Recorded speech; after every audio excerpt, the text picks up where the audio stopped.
Hey everybody, he's Jason. This is our mascot teaser. I'm Chucky. We're live here at Sunset Station's STN mobile studio for this week's sports gaming podcast, Bookends. It's always great to be back, Jay, and talk about what happened the previous week. I mean, this is a week that I think the bettors were definitely smiling. It's the first time that you saw more favorites win than underdogs, and some of the big decisions really went the bettors' way. Yeah, I talk about that the sports books don't win every week, and that college and pro football does have those weeks that go the public way, and last week definitely was that weekend that the public did absolutely fantastic on making their picks, and it started right off on Thursday night with the Rams beating up on the Seahawks in Seattle. The Rams were heavily bet to kind of start the week and gave everybody their money going into the weekend. And then from a college football standpoint, it wasn't particularly good. Wasn't pretty, right? On the college standpoint anyway. Obviously, one of the biggest upsets of the week with Texas A&M knocking off Alabama was good for us as the public continuously backs Alabama. But the rest of the week was really not good, as you saw most of the other top teams in the country do what they were supposed to do, from a Georgia over Auburn, Iowa beating Penn State in a game where Penn State kind of had a pretty bad collapse after Sean Clifford goes out of the game. Once Clifford got hurt, that changed everything in that game, right? That game wasn't good for us. Michigan State beats up on Rutgers. Ohio State beats up on Maryland. So there was just a laundry list of college football games. The epic collapse by Texas. Too, you had them with a big lead against Oklahoma. Oklahoma came roaring back in that game, which wasn't a good outcome as well. So you're right; it was definitely a struggle a little bit. And it didn't end in college. It moved. it sure moved did. Into Sunday. And again, there were a couple games that the Texans covered against the Patriots. The game Atlanta winning against the Jets was somewhat good, but they weren't big decisions. They were kind of small decisions, but the big decisions all went the way of the public on Sunday. Kind of the one that stung the most was maybe Minnesota, squeaking out another last-second field goal. Actually, not another. It's on the Detroit side of things where they watch kickers every week, right? With less than 10 seconds, kick a field goal to beat them. Minnesota, obviously, was on the other side of that in Arizona where they missed a field goal. Wait a minute, I have to interrupt 1 second, and we'll touch on this later. But there was actually a field goal kicker that made a field goal last week. And it was the one that cost us big. Yeah, no. Again, Sunday wasn't good. The games didn't bounce our way. When you kind of go through things, Titans beat up on the Jags. Saints beat up on Washington. Buccaneers beat up on the Dolphins. Green Bay pulls out a incredible kind of squeaker miracle of a game at Cincinnati. Bills over Chiefs. Baltimore over Ravens. So as you go down that whole list of NFL games last week, not on the good side from a sportsbook standpoint. I think actually only two games of any significance that the books were able to call a winner was the Eagles beating the Panthers. Kind of played a really ugly game and were able to pull that out there. And then obviously the Bears was probably the biggest upset of the week, knocking off the Raiders here in Las Vegas. So with those two winners going for us, but still the rest of the tickets were cashed by the public. Yep, it was definitely a rough week. I think, after you look at this week now and you look at the futures to win the Pro Football Championship, everything's kind of been retooled a little bit. I think after the Bills win on Sunday night against Kansas City, where they bet the Bills both on the money line, point spread, they bet that game over. It was apparent early on in that game that there was a wide gap between these two teams. The Bills are just a really good team. The Chiefs, if memory serves me correct now, have set a record in the NFL. First team ever to start the season with 5 straight games where they gave up 29 points or more. It doesn't look like the same offense. They can't run the ball. Defensively, they can't stop anybody. And the Bills right now, for me, are the best team in football. But I think the interesting piece to that is that the Bills are number one. After that, it's 5 teams in the NFC. In no particular order, though, it's Rams, Bucks, Packers, Cowboys, undefeated Cardinals. Then you have the Chiefs. Interesting piece is the Chiefs are number 2 in the AFC, but currently they sit in last place in the AFC West behind the Chargers, Broncos, and Raiders. So they really have an uphill battle right now. Better still like that team, but they've only covered 3 times in their last 16 games. Yeah, and they're going this week back on the road to Washington where they're almost a touchdown favorite. So still the respect is there for them that, again, they've got to fix some things on the defensive side of the ball. And on the offensive side of the ball, when you can give the ball to Patrick Mahomes and Kelsey and Hill, you kind of never want to get in front of that train. You know that those points are coming. That's, I think, the big key. Yeah, and it doesn't get help as Hilaire is hurt now, too, as we move forward. So we're going to see Darrell Williams kind of maybe be the guy in the backfield for them. I wonder if they'll be active. We're not that far away from the Pro Football football trade deadline, and there's been some names kind of put out there like a Marlon Mack or somebody else that you wonder if they'll actually be active and try to pick up a running back. They've just become so much more one-dimensional, and I think even look at Patrick Mahomes, 7 turnovers this year. So he hasn't been the same Patrick Mahomes as you've seen in the past, but really it's more on the defensive side than anything else. So we kind of touched on last week in football a little bit, but this is such a fun time of year for us. It's baseball season, baseball postseason, and God, would you want anything more than a Game 5, winner-take-all, Dodgers-Giants? I mean, you look at these two teams and, 107 wins, 106 wins. We talked about they easily could be the World Series matchup. It's not first team, these two teams who had relocated from the East to play in the postseason like this. And I think it's intriguing because you look at these teams during the regular season, and if you include the postseason, Giants 12 wins, Dodgers 11 wins, almost identical. If the Dodgers win tonight, it's 12-12, yet they move on. The 2 games the Giants beat them in this series, they score 4 runs and 1 run. They win 4-0 and 1-0. The 2 games that they lose, they give up a lot of runs. So if you're looking right now at betting tonight's game, it's Giants and under or Dodgers and over? Well, tough to take an over in this matchup. Obviously, in the 2 wins the Dodgers had, 9-2 and 7-2. But Logan Webb has been absolutely incredible for the Giants, in particular at home. But I think he's made 4 starts against the Dodgers this year, and I think the most that he's given up is 2 earned runs, and he's gone 5 innings in each one of those games. And obviously threw a gem in Game 1 of this series. I think he went 7.2 innings with 10 strikeouts, only gave up 2 or 3 hits. So he was magnificent. And then Urias, the Dodgers starting pitcher, was also great in his start. Went 5 innings. He didn't give up any runs. I think he had 5 strikeouts. So tough to bet an over in this matchup. Maybe it's late. Maybe they get to the bullpens. But these 2 starting pitchers have been fantastic. And they have. But again, Dodgers wins have gone over. Yeah. Well, we talked about it with the Red Sox. Right, if you like the Red Sox, you got to like the Red Sox and over. Don't play them with the under. So it's mirrored up. Giants with the unders and Dodgers with the overs. So when you look at tonight's, maybe throwing that parlay in, think about that from that standpoint. But this is, just epic. We talked about it last week going into this series. This was, essentially a World Series in the NLDS. Right. And these teams are so tightly matched. And obviously with the Dodgers winning the wild card, as of right now, they've both got 109 wins on the season. So who's ever going to... It's crazy that one will go home tonight. Yeah, and I'll go on record right now that whoever wins this game, I'll take to win. I'll take to win the World Series. I think that both these teams match up well against the Atlanta Braves, and I think that the American League is in trouble when they start to look at these pitching staffs that both the Dodgers and Giants put together. Although there's somebody who's put a few big bets on the Astros to win it all. So yeah, we'll and see on the American League side out. of things, Tampa again, fell behind to the Red Sox, and then had the timely hitting, and Wander Franco has been absolutely fantastic for them, and I think it's going to be a great matchup with Tampa and Houston. I think that I can see, despite the pitching matchups and how Houston was able to kind of shut down the White Sox, and I can see these games being high-scoring games. I think these offenses are really, really good, but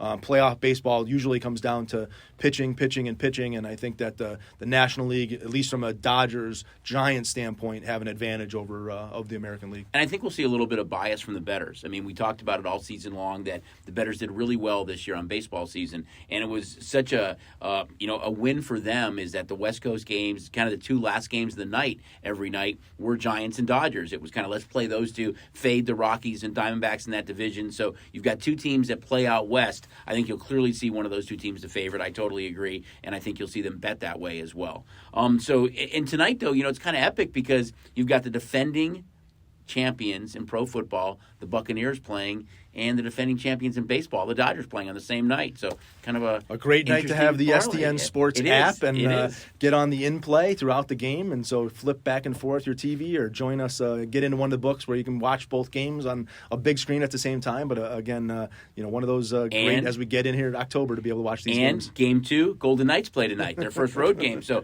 a lot of cool stuff. So now you need 3 TVs. Yeah, and you definitely need the app for sure. So we're going to bounce back in a second, guys, and we're going to dive into this week's pro football games and kind of give you some ticket counts and analysis, and then we'll finish up with the good, the bad, and the ugly, one of our favorite segments. So we'll be right back on Bookends. Would you look at that? Damn, I look good. What's up, everybody? It's me, Stephen Money. It's football season, and I want you to know that you can bet on me, the STN Sports App. So sign up today and get started with me, the local favorite.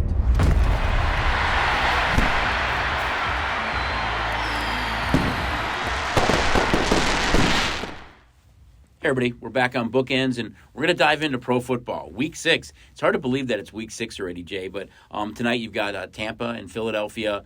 Philadelphia's had some struggles. They've got some young, talented wideouts in Smith and Watkins. Hurts has been kind of up and down this year.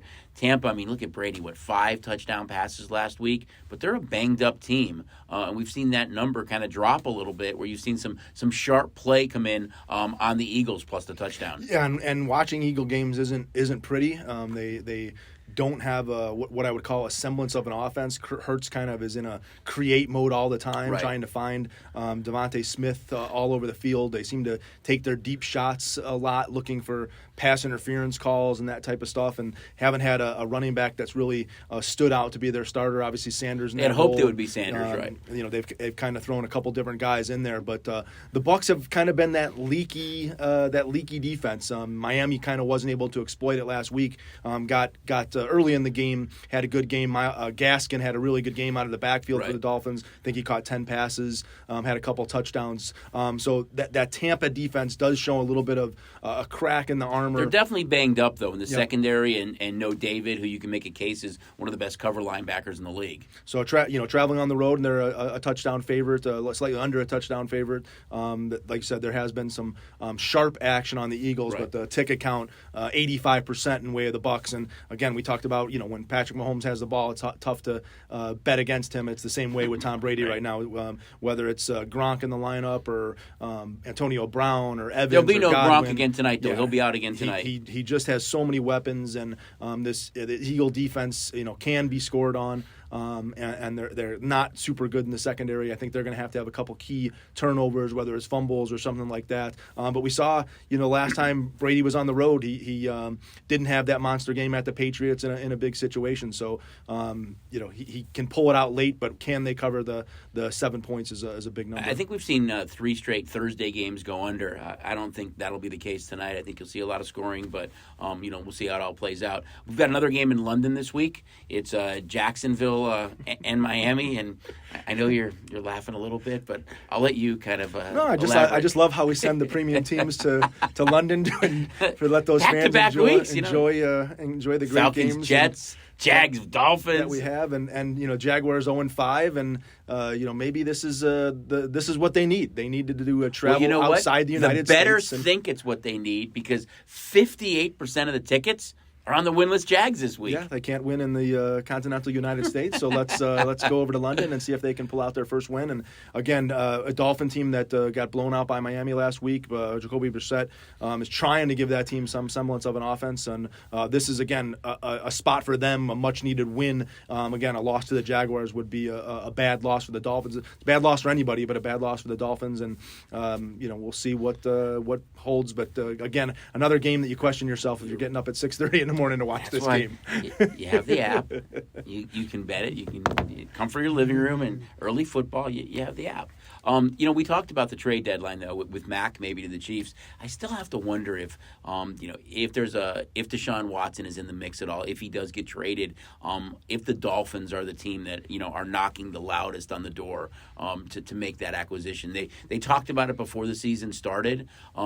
Just if you had Deshaun Watson on that team with the defense and the young wideouts and Fuller and Parker and Waddle, I think that even the odds change dramatically on the Dolphins if that's the case. But we'll see what happens. It's in today's NFL to take on an outside of football challenge is a question mark, and I don't think Deshaun Watson. I don't even worth it think to most we teams. know though, right? If he'll be able to play or not. I think that needs to be clarified before we get But I think it will be before the trade deadline, and if he is eligible to play, I think you will see if it's Carolina, if it's Miami, if somebody else jumps into it. I think you will see teams make offers for him.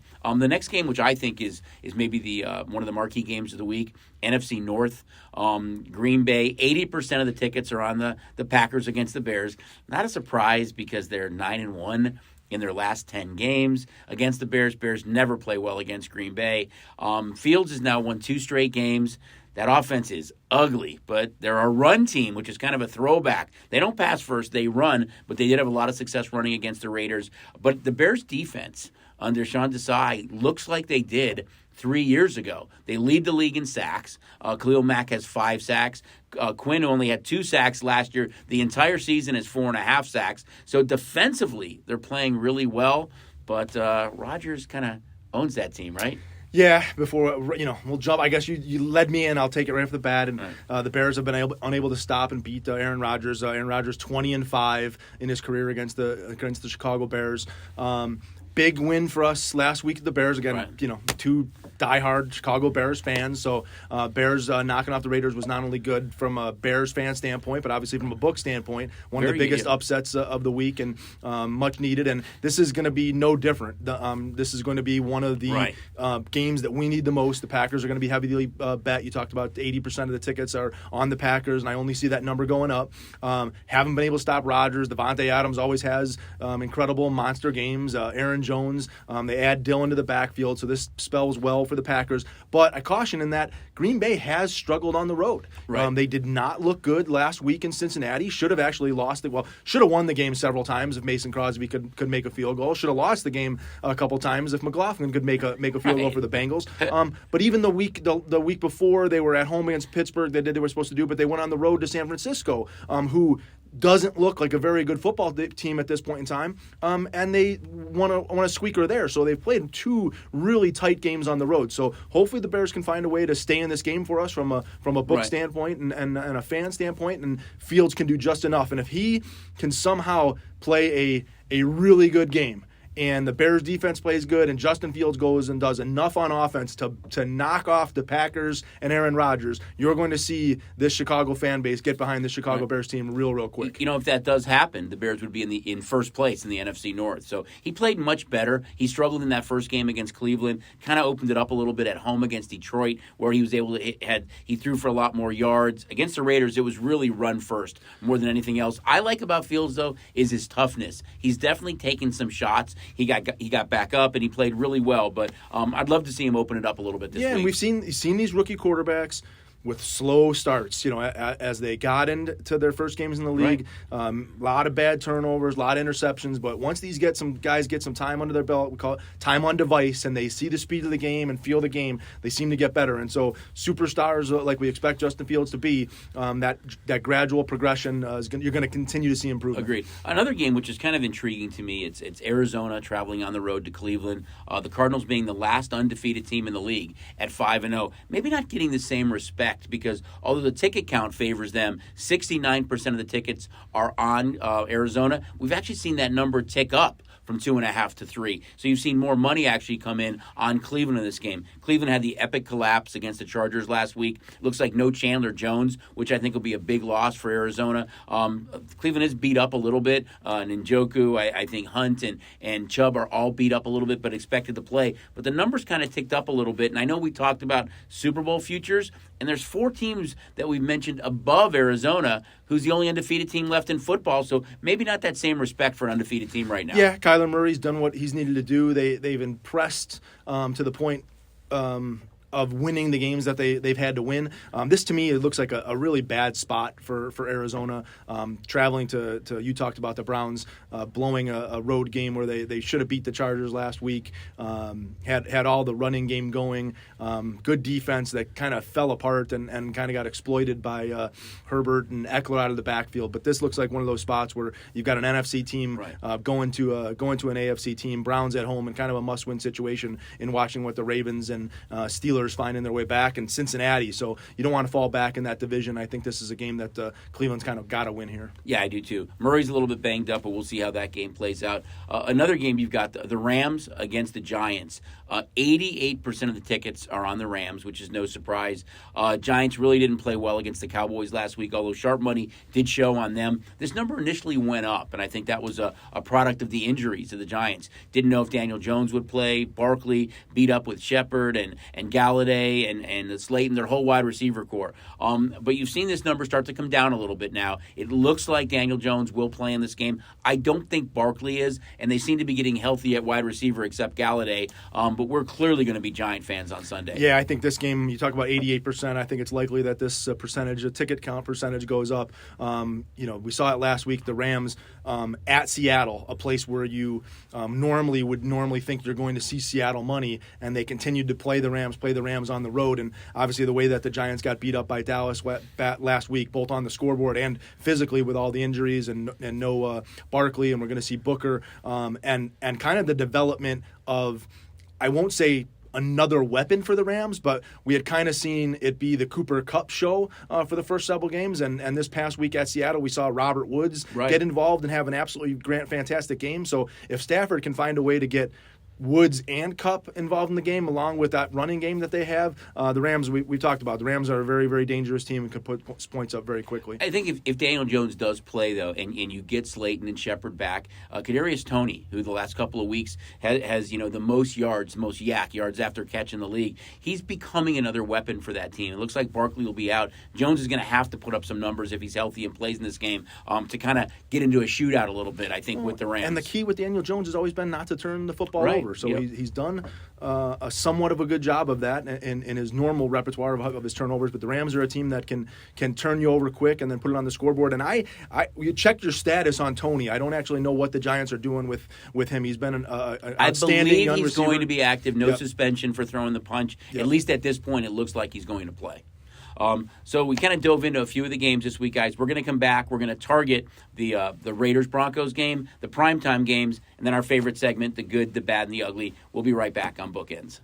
Locals, here's how easy it is to start betting on games with the STN Sports App. They have sign-up locations across Las Vegas, so no matter where you are, you're less than 5 minutes away from getting started. They have convenient withdrawal and deposit options, so you can access your money at any time, even from the comfort of home. And once you're in, you're in.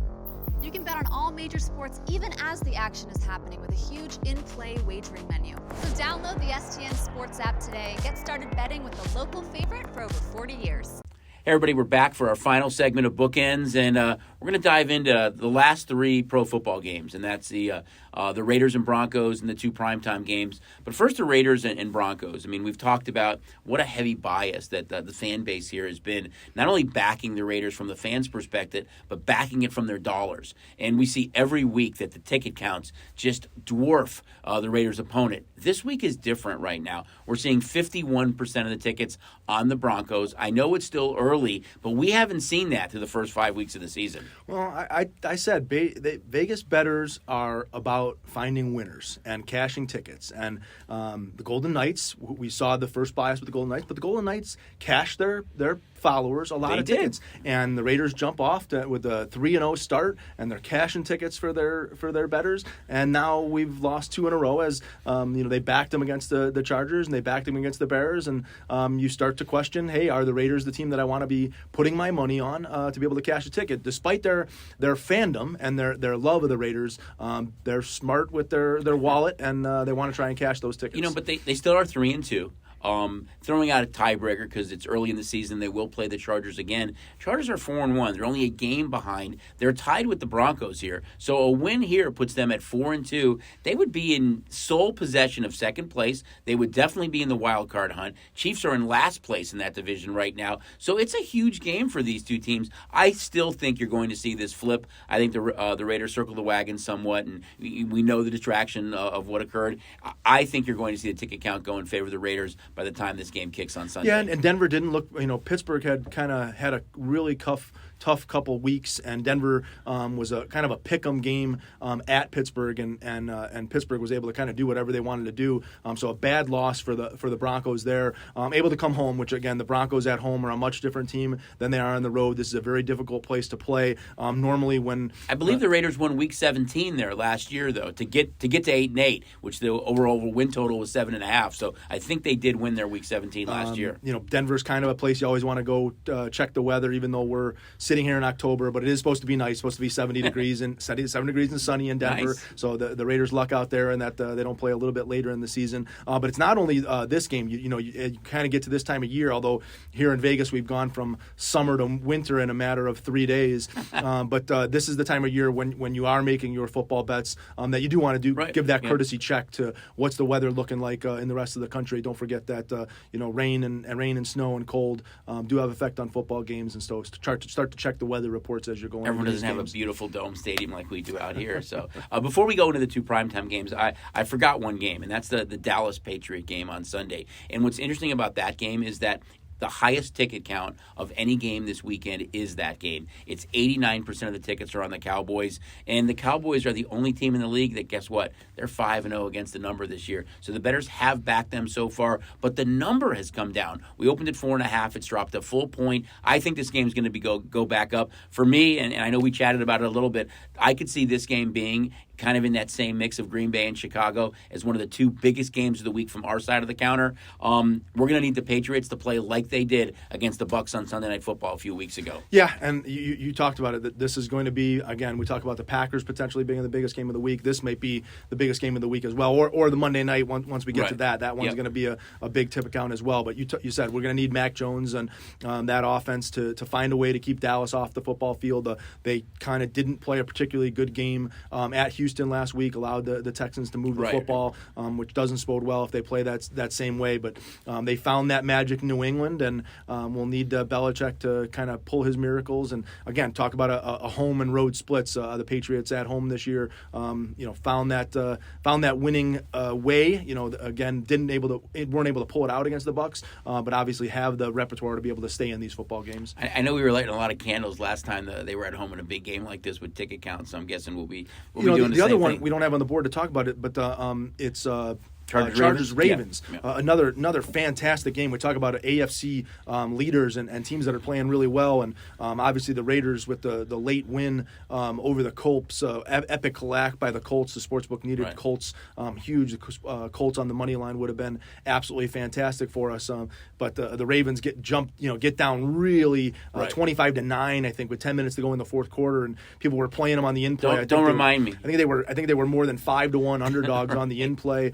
So a lot of tickets cashed on the Ravens, not pregame tickets, but in-play tickets on the Ravens. So again, another reason to get the app and look for those in-play opportunities. In that game, too, were 2 of the best young quarterbacks in the league. Lamar Jackson, who did it that night, not only with his legs, but with his arm, and then Justin Herbert, who's just been phenomenal so far. I was hoping you weren't going to say that Carson Wentz was one of the best young quarterbacks.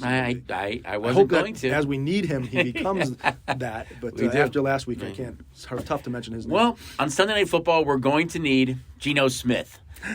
So it's Steelers and Seahawks. No Russell Wilson. Steelers were able to beat the Broncos last week. Big Ben was able to find Deontay Johnson and Chase Claypool. Unfortunately, Juju's out for the year, so he only has those 2 guys right now. Still has James Washington and Najee Harris. But Seattle's a different team without Russell Wilson. They did lose that game. It was on a Thursday night, so Geno's had a little bit more time to prepare. He didn't play bad that night, but it's just a different team. You look at the point spread. If it was Russell Wilson, it'd be a much different number than it is right now with Geno Smith, and 63% of the tickets come in on the Steelers right now. Yeah, and two teams that I guess would call that wounded dog. They're going to do everything that they can to try and win this football game, and so all the stops I think are going to get pulled out. I think you might see some trick plays and some stuff in that Seattle offense to be creative to try and give Geno Smith some time and find a way to get that ball to Lockett and Metcalf. Maybe run the little ball a little bit more, but this is going to be. We don't really know what Seattle's going to have with Geno Smith at offense. We're definitely going to be, I think, Seahawk fans that night. Now diving into the Monday night game, it's Buffalo and Tennessee. Seeing this number start to tick up a little bit. 87% of the tickets are on the Bills. We chatted about them earlier. To me, best team in football right now. I mean, Josh Allen is just big. He's confident. He throws the ball around the field. I mean, those throws to Emmanuel Sanders and to Knox were pinpoint. They can run. They've got a young defense right now. There's definitely separation for me with everybody else in the AFC and the Bills. Nobody is going to want to have to go play in Buffalo in late January for a trip to the Super Bowl. there are, for Tennessee to hang here, it's going to have to be a lot of Derrick Henry to the left, Derrick Henry to the right, and you're going to have to hope that Ryan Tannehill with Brown and Jones, it looks like they're both back, that he can get going a little bit this year because he hasn't played well for the first 5 weeks. Yeah, and the Titans clearly have the skill set to pull an upset in this game. Offensively, they do. Yeah, I worry about them on the defensive side of the ball. We've watched them in the playoffs last year. We watched this team play. They can run the football, which essentially then keeps Josh Allen off the field. Right. Now, again, they have not been good on the defensive side. They finally kind of found their legs and played a good game again against the poor Jacksonville Jaguar team last week. But again, coming home Monday night, Derrick Henry, AJ Brown. AJ Brown has not been good. The receiving core has not been good. Julio Jones should be back. Yeah, we think that Jones is going to be back. So maybe there's something there that triggers this team on a Monday night. And obviously, a win here for Tennessee would go a long way and kind of picking their season back up. And I say that picking their season back up, they're sitting in first place there, and they don't have a lot of competition in that division. The worst division in football, probably. But again, I do think and if you look at the way the Bills have played compared to the way the Titans have played, you would think that this number was going to be a little bit higher. So the fact that it's under quite far under a touchdown, but I think this is going to go up, and you're going to see this ticket count.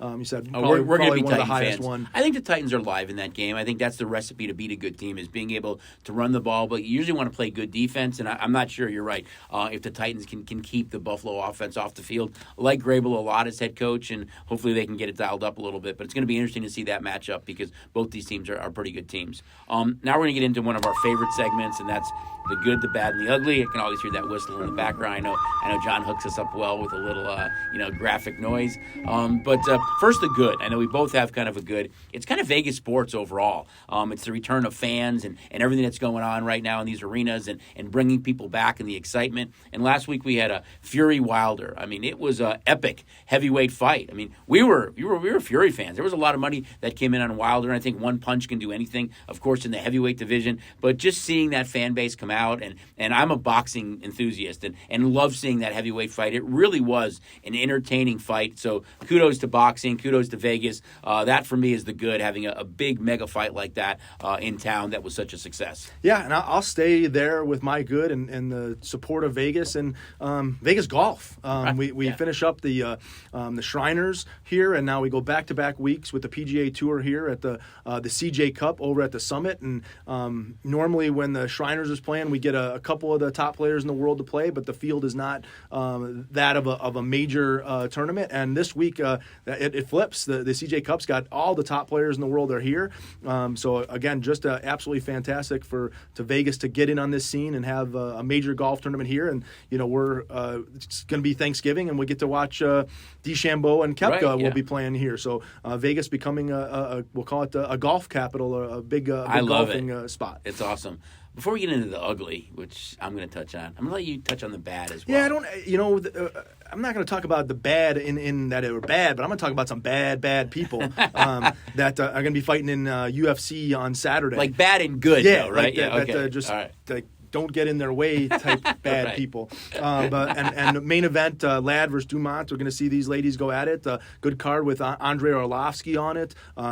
Miller's on the card. So there's some really, really good fights. So obviously with everything going on in golf and college football and getting your pro football bets ready, take a look at the UFC card this week. A lot of pick'em fights, a couple $2 favorites in there, but it really, really looks like a fantastic betting card on UFC on Saturday. Yeah, I agree. I think it is great. So I'm going to go into the ugly right now, and it's if you're a bettor and there's a game hovering around 1, 2, or 3 points, you don't want to really bet on kickers because in the Super Bowl era they had their worst weekend ever, including Monday night, where kickers missed 13 extra points and 14 field goals, many that would have changed the outcome of a game. We saw what happened in Cincinnati with Cincinnati and Green Bay. I mean, we were huge Colts fans Monday night. We needed them to win the game. We needed Blankenship to either make 1 extra point or 2 of those field goals, and unfortunately, he couldn't convert on any. So you wonder why teams go for 2? There might be some a science there or analytics there with all the missed kicks that's going on right now in pro football. I have no comment on kickers this week. I think that, again, our week was salted by the fact that a lot of those missed field goals, and I guess every once in a while those field goals go our way, but definitely this week, as we talked about bettors cashing tickets, it was because of a lot of the missed field goals. We got a bad kick in the this past weekend. Didn't go the way of the book. So look forward to another great week this week of action and everybody able to get their bets in. And again, we still have the bonus on the STN Sports app, up to 10%, up to $500. That's running out here as we move to the end of October. That $500 promo is going to go away. So make sure to take advantage of it. And obviously, you want to get down right now with the fact that we've got football in full swing, and we're less than a week away from NBA basketball coming back, and hockey's getting started. So great time of year, and the baseball playoffs, and you could just keep going on and on and on about all the betting opportunities that we have on the app. And it's not just at our Big Six properties. You can get signed up and make deposits at our Wildfire Gaming properties, the El Cortez. There's a number of ways to fund and withdraw once you get on the app. So it is a great time to have with everything going on. We love when you guys come out and enjoy everything we have to offer, but this really does bring the sportsbook to the palm of your hands. It's a great segment. Should be a fun week. I mean, go Knights. We'll see how they play. Like you touched on, pro basketball starts before our next week's segment, and a great week of football. He's Jason. This is our mascot teaser. I'm Chucky. We'll see you guys next week on the Sports Gaming Podcast, Bookends.